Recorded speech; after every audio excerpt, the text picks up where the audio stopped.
That's why I'm so feared. That's why they feared me when I was in the ring, because I was an annihilator. That's all I was born for. And now those days are gone. Mike Tyson's darkest chapter cannot be traced to one isolated moment. His life became a long chain of hardship, violence, grief, fame, and survival, with each experience shaping the next. Before the world ever knew him as Iron Mike, he was already fighting battles far beyond the boxing ring. This is the story of how that fighter was forged. Mike Tyson entered the world on June 30th, 1966 at Cumberland Hospital in Fort Greene, Brooklyn. His birth records identified Purcell Tyson, a Jamaican cab driver, as his father. But the man Tyson actually knew as a father figure was Jimmy Kirkpatrick, a North Carolina street hustler and pimp. Kirkpatrick disappeared from the family's life around Mike's birth, or shortly afterward, depending on the source, and died in 1992 without repairing that broken relationship. Tyson was raised by his mother Lorna alongside his older brother Rodney and his sister Denise, who tragically died at only 24 years old in 1990. The family moved through a series of welfare-supported apartments, with their circumstances becoming increasingly difficult. At one time it looked nice, and then I realized that we had to move, and then the more we moved, the darker it got. The less white people. At 10, Tyson and his family moved to Brownsville, a Brooklyn neighborhood notorious for poverty and violence. The environment was brutal, with crime, drug activity, abandoned buildings, and the lingering effects of decades of social decline surrounding children growing up there. For a young Mike, this was not simply a rough neighborhood. It was an environment where danger could appear at any moment, and learning how to protect yourself was often more important than anything taught in school. It was just, whoa, real aggressive and black, you know? Anything. Tyson was an easy target. He was overweight as a child, had a noticeable speech impediment, and lacked the toughness that the streets demanded. Home offered little protection either. His mother was frequently away, and Tyson witnessed disturbing violence involving the adults around her. He later recalled incidents in which her relationships became physically abusive, including one confrontation involving a boyfriend that left a lasting impression on him. Years later, Tyson connected those childhood experiences to the emotional problems and struggles with intimacy that followed him into adulthood. I grew up, I didn't feel safe at home. My mother, like I was saying, very promiscuous. My father was a pimp. School became another place Tyson wanted to escape. He missed classes, avoided situations where he would be mocked, and increasingly found himself drawn toward the streets. Tyson has spoken about feeling that his mother never truly saw potential in him and instead viewed him as a troubled kid constantly getting into trouble. Yet amid all the violence, he found something peaceful on the rooftops. Tyson raised pigeons, cared for them, built their coops, and raced them. Those birds gave him a rare sense of responsibility and calm. Then one day, an older boy took one of his favorite pigeons. I'm a pigeon guy. I always fly birds, pigeons. Yeah. So, my first fight, this guy took one of my pigeons, and so I said, please, give me my bird. Mike was only 9 years old. The other boy was several years older, possibly 13 or even 15. Bird, you fat. So he took my birds, he clipped my bird's head off, and he hit me with The incident unleashed something inside him. What he felt was more than sadness. It was the beginning of an anger that would eventually become central to his identity. I never fought nobody before. I fought back, and you know what? I can fight real good. That confrontation ended with Tyson throwing his first punch, and other neighborhood kids quickly noticed what happened. Before long, they were bringing boys from different blocks to challenge him for money. The violence that had surrounded Tyson throughout childhood was now becoming something he could use, and those early street fights became the first glimpse of the terrifying fighter he would eventually become. Fight for money, yeah, well, guys would give me, so I would just fight people from different neighborhoods. But hidden beneath those childhood stories was an experience Tyson would keep buried for decades. He is said that when he was around 7, an older stranger grabbed him while he was alone in Brooklyn, took him into a building, and sexually abused him. Tyson managed to escape and never told his family about what had happened. He carried the memory privately for roughly 4 decades before speaking publicly about it in 2014 and later discussing it with ESPN's Jeremy Schaap. Tyson explained that the experience contributed to the need to become hard and intimidating in the world around him.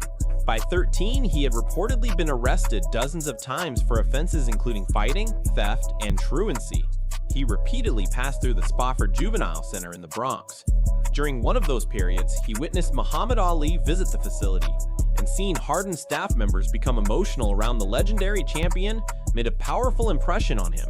Hey, Muhammad Ali comes and visits the kids, the kids that are fucked up in this juvenile. And Tyson began to understand that genuine power could silence even the most intimidating people in a room.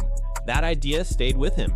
Eventually, he was sent to the Tryon School for Boys in Johnstown, New York, where a boxing instructor named Bobby Stewart recognized something extraordinary beneath the anger. Stewart, himself a former Golden Gloves champion, introduced Tyson to Cus D'Amato, the legendary trainer who had worked with champions such as Floyd Patterson and Jose Torres. D'Amato watched the young Tyson spar for several rounds and immediately recognized an extraordinary future. He told Stewart that, if Tyson could avoid distractions, he could become heavyweight champion of the world and perhaps even more. Tyson was just 12 years old when he heard those words, and he reportedly broke down in tears. His story about you holding a gun to the head of Mike Tyson. What happened there? It's not important what happened there, it's important what led up. Guess that's what your question should be. What led up to that? Tyson had gone after a family member who was 11 years old, a girl, and he had been pushing the boundaries more and more and more. His restrictions or his care about how he treated other people became less and less. I put him out of the gym for his behavior in school, what he was doing and threatening students and basically putting his hands on girls in the hallways, and he knew how to push those parameters. You know, he understood the streets, he understood those rules, those laws, he understood people in those ways, under those conditions, what he could get away with. How close were you to pulling that trigger? You want to get to the gritty. His childhood had included poverty, repeated arrests, abandonment, abuse, and violence. Yet D'Amato saw something different, a champion waiting to be developed. Tyson later said that without Cus, his life could have ended in prison or even death. After his mother Lorna died from cancer in 1982, D'Amato became Tyson's legal guardian. Mike moved upstate, left school, and devoted himself almost completely to training. The transformation was extraordinary. On November 22, 1986, at just 20 years old, Tyson stopped WBC champion Trevor Barrick in the second round and became the youngest heavyweight champion ever. By August 1987, he had unified the WBC, WBA, and IBF championships. At 21, he was the undisputed heavyweight king. The troubled kid from Brownsville had become one of the most feared athletes on earth, but there was a devastating loss before his first title triumph. Cus D'Amato died in November 1985, taking with him the one person who had provided Tyson with discipline, direction, and authority. From there, Tyson's life moved into a completely different era. Fame arrived at an overwhelming speed, and so did the chaos. Loved that guy because that guy gave them a drug, and that drug was excitement. Like you turn on the TV, like, oh shit. The Mike Tyson the public celebrated during the late 1980s was almost impossible to believe. He stood around 5'10" and weighed close to 220 pounds, yet he routinely faced much larger heavyweights and destroyed them in minutes. His knockout streak made television and pay-per-view audiences explode, and enormous amounts of money began flowing into his life. But when Tyson later reflected on that period during conversations such as his appearance with Joe Rogan, he viewed the younger version of himself very differently. Press conference a long time ago, what I'm saying is that I would never talk. The champion everyone admired from a distance was not necessarily a man Tyson himself was proud to have been. I love that guy. Yeah. You know, people love that. I didn't like that guy that much. So I have conflicting with people that like that guy and me living my life that I am living now. The warning signs appeared quickly. In 1988, only a short time after becoming the undisputed champion, Tyson married actress Robin Givens after an 11-month relationship. The marriage lasted less than a year. In September of that year, Givens appeared beside Tyson on ABC's 2020 with Barbara Walters and described the relationship in extremely disturbing terms, saying she was frightened and portraying the marriage as deeply abusive. Tyson initially rejected some of those accusations, but later acknowledged that he had physically struck her. In later interviews, including discussions surrounding his autobiography, Tyson spoke much more openly about his behavior toward women. The marriage ended in 1989, leaving behind years of legal and financial consequences. Stuff, huh? You want to get to the blood and then make the people say, wow. Yeah, you're a television guy. But that's all right. I'll continue along what I want to continue, though. because I'm a stubborn son of a gun too. You're a television guy too. And beyond that. But as I've expressed, Tyson was thinking that he could get away with more and more improper behavior. And it pushed it into one day I come home and I find out that my wife and sister-in-laws are crying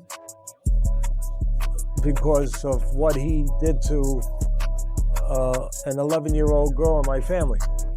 And took him on his word for the things that he said he wanted to. Then came the incident that changed his life again. On July 19th, 1991, Tyson met 18-year-old Desiree Washington, a Miss Black America contestant, at an event in Indianapolis. He invited her to his hotel room in the early morning hours. Washington later accused Tyson of rape, while Tyson maintained that their encounter was consensual. She reported the allegation to police several hours afterward. On February 10, 1992, Tyson was convicted of rape and criminal deviate conduct and received a 10-year sentence with 6 years to serve. He ultimately spent approximately 3 years incarcerated before being released on parole in 1995. The former undisputed heavyweight champion was now behind bars at just 25. During his imprisonment, Tyson converted to Islam and spent time reading and reflecting. When he returned in 1995, his career had been damaged but not destroyed, and he began rebuilding his boxing life. Yet the anger inside him remained. Happened with trainer Teddy Atlas that wound up with him holding a loaded gun to your head and pulling back the trigger. Teddy did do that, but it wasn't necessarily because I flirted with his niece or touched her butt or something. But you think that he would ever come in my face and say that he's a tough guy, man to me? It sounds like he would, because he got everybody fooled that he's a tough guy, but no, he won't.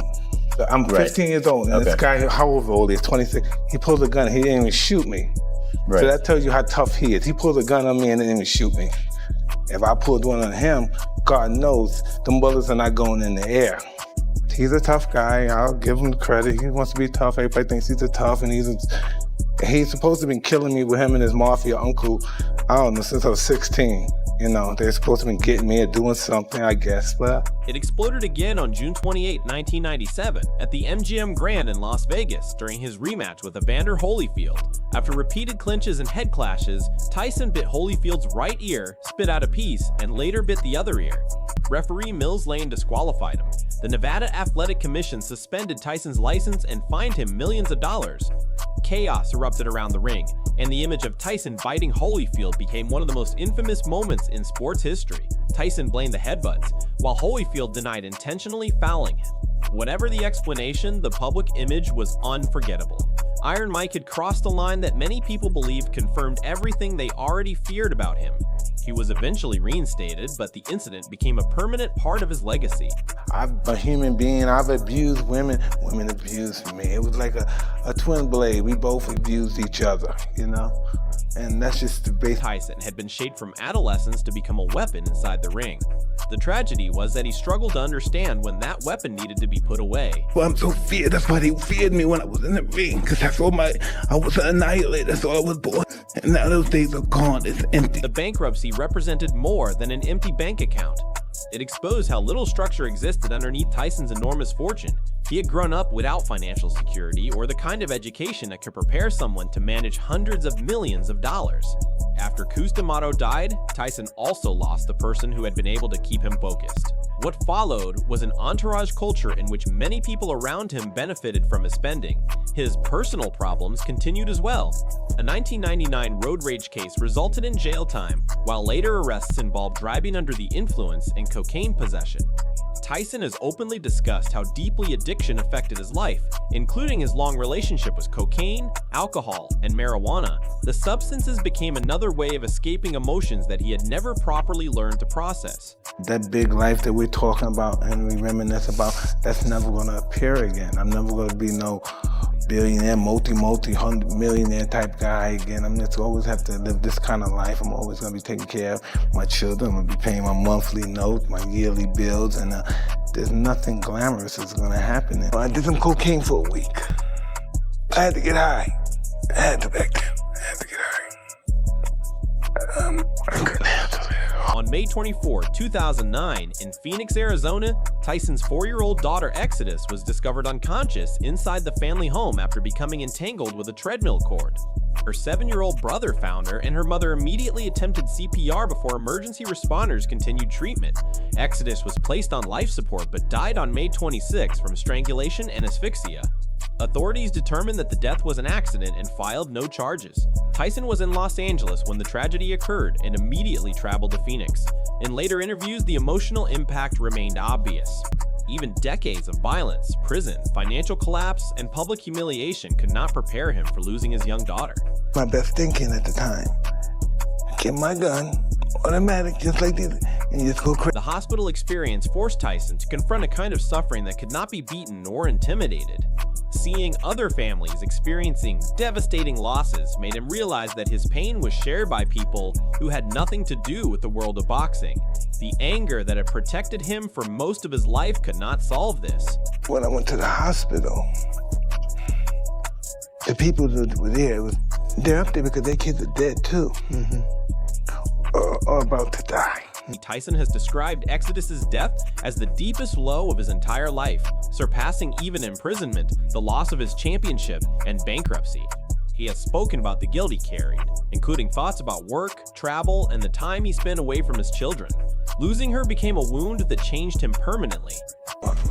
Who the hell am I? Their kids are dying too. Tyson has also acknowledged that the grief contributed to a relapse into cocaine, returning him to an escape he had struggled with for years. Yet he also continued trying to rebuild his life. In 2009, he married Lakia Spicer, and the two remained together. Tyson has credited her and his family with helping him survive some of his darkest periods. They have 2 children together, Milan and Morocco, while Tyson has 8 children in total from different relationships. The loss of Exodus became part of the reason Tyson pushed even harder towards sobriety. The grief did not disappear, but it eventually became a boundary he refused to cross again. In later conversations, Tyson has spoken with unusual vulnerability about the man he became after years of violence, fame, addiction, and loss. Did some cocaine for a week. I had to get high. I had to get high. I couldn't handle it. They asked me about what was Tupac like. I'm serious. What was Tupac like in Africa? Every time I'm traveling all over the world, everybody asks me, what was he like? What did he say? I said he was awesome. Said he was just the kind of, he had the biggest heart in the world, but if he gets mad at you, it's on. That's probably why you guys got along. Yeah, he was like, when I was in prison, he came to visit me, right? And everybody started applauding, and they said, stop, stop. The guard was saying, stop, stop. And he was excited, talking, he was sweating, he got on the table. I said, come here, man, get down from there, get down. He just jumped, and I said, I was just getting nervous. I thought he was gonna kick him out when everybody started applauding. And he was just pretty wild. So he's visiting you in the prison, and he's standing on the table for He just jumped up, he said, fuck these niggas, we gotta do this. And I said, whoa, what? I'm looking around, I said, hey, why don't you come down right now? Come down from there. That explanation reaches all the way back to the beginning. Tyson was describing the young boy who first discovered fighting as a way to survive, but the connection to his later life is impossible to ignore. The same man who once earned hundreds of millions and later entered bankruptcy also survived a life-threatening medical emergency at 57. At 58, he entered a boxing ring despite being far older than his opponent and later admitted that he could not remember large sections of the contest. Even now, he has acknowledged that financial pressure remains part of the reason he continues looking toward fights. Yet there is another side to his story. Tyson has his wife, his children, his sobriety, and businesses that gave him a purpose outside boxing. In his late 50s, he has shown a level of honesty and self-awareness that was almost impossible to imagine when he was the undefeated young champion. During emotional conversations, including his discussion with Chris Cyborg, Tyson has attempted to confront his past rather than hide from it. Boxing for when you have nothing. Yeah. When you do boxing when you just had nothing, because that's a lot. The tragedy of Mike Tyson at 59 is not simply that his life was damaged by violence, addiction, financial mistakes, and unimaginable loss. It is that he survived all of it and is still carrying those memories while the world continues asking him to become the old Iron Mike again. Behind the legend is a man shaped by Brownsville, haunted by what he lost, changed by the death of his daughter, and forced to live with the consequences of a body that has absorbed decades of punishment. He is no longer the frightened kid protecting himself with his fists, and he is no longer the unstoppable champion who believed fear was the only way to survive. The pigeons are long gone, the titles belong to history, but Mike Tyson is still here, still searching for peace after a lifetime spent learning how to fight.